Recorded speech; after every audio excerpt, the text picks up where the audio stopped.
Begins today, and no, not the Soccer World Cup. It's the 2020 World Cup of cricket. The games are being played in the Caribbean, but cricket enthusiasts in Toronto will be watching the tournament closely.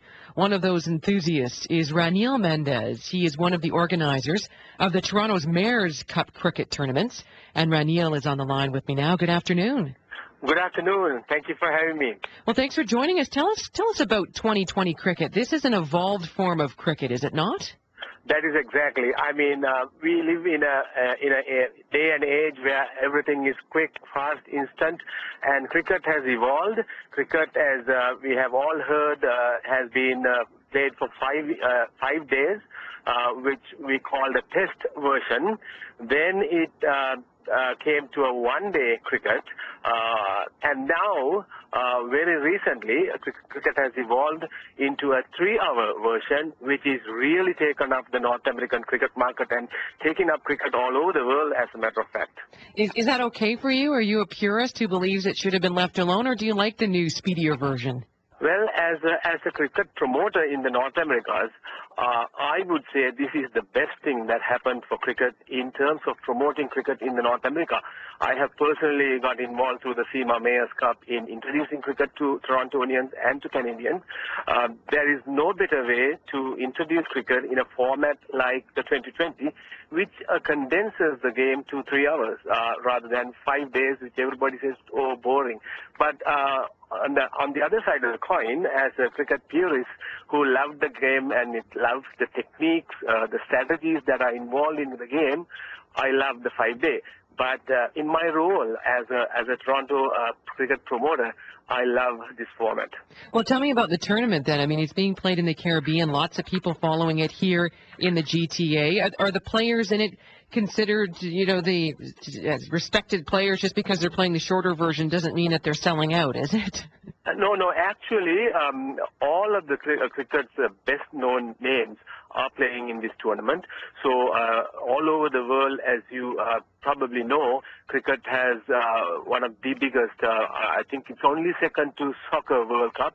When Cricket World Cups are being shown on television, we have the biggest audience, billions.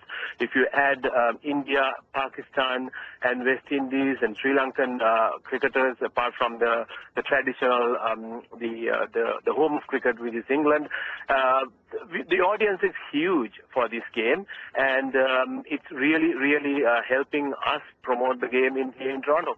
So there's a learning curve for many who need to be taught the game. Can you kind of sum it up for us? I mean, they said that what I've been hearing with the 2020 tournament is it's being sold as it's as long as a baseball game now. So that helps with maybe the time length. But what about the game compared to something that we may know more here in a Canadian culture? Right. Let me put it this way. If you count the number of pitchers, this game is limited to 120 pitchers. So the one team will face 120 throws. The other team will also have 120. Okay. The word 2020 came because the cricket match involves 20 what we call the overs. Each over has 6 pitchers, so 6 times 20 is 120. So that's the number of throws. So one side plays that 120 pitches, does his hitting, the other side comes, does its hitting. So it's a matter of really getting on with the game. There's not much place and time for strategy.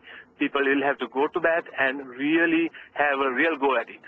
Well, and cricket's becoming part of a Canadian culture, isn't it? I mean, when we think of how much soccer is being embraced in the GTA, how much that some neighborhoods are actually struggling to get numbers for hockey players, we have this ever-evolving look in this city of what is a popular sport. But some people may not know what teams to watch for. Who should we be watching for in the tournament? Well, if you take a quick look at the last 2 years of the history of this ICC World 2020, the first ever tournament was won by India. And second year, which was 2009, was won by Pakistan. So, I mean, right there, you have 2 solid teams. But then there are teams like Sri Lanka who have done really well in the last 2020 tournament, and they have some very, very good players. So if you ask me one team, in the format that we are playing, it's really hard to say. On a given day and a time, any team could beat any team. I'll give you an example. Just 2 days ago, in preparation for this tournament, Zimbabwe played the cricket's giant team, Australia. What happened? Zimbabwe beat Australia. So you would never imagine in a 5-day format or a longer form of the game that such a outcome is a possibility. But it did in the format of the T20. So the level of uncertainty really goes up, and that really brings up the entertainment for the crowd. Almost as shocking as the Habs beating the Washington Capitals. Absolutely, you got that right, yes. All right, Ranil, thanks so much for telling us about it. Thank you very much. Thanks, bye-bye. Ranil Mendis is a Toronto cricket enthusiast. He's also one of the organizers of the Toronto Mayor's Cup cricket tournaments, telling us about the big 2020 World Cup of Cricket that's taking place in the Caribbean. Lots of people watching it this weekend. Lots to do outside. The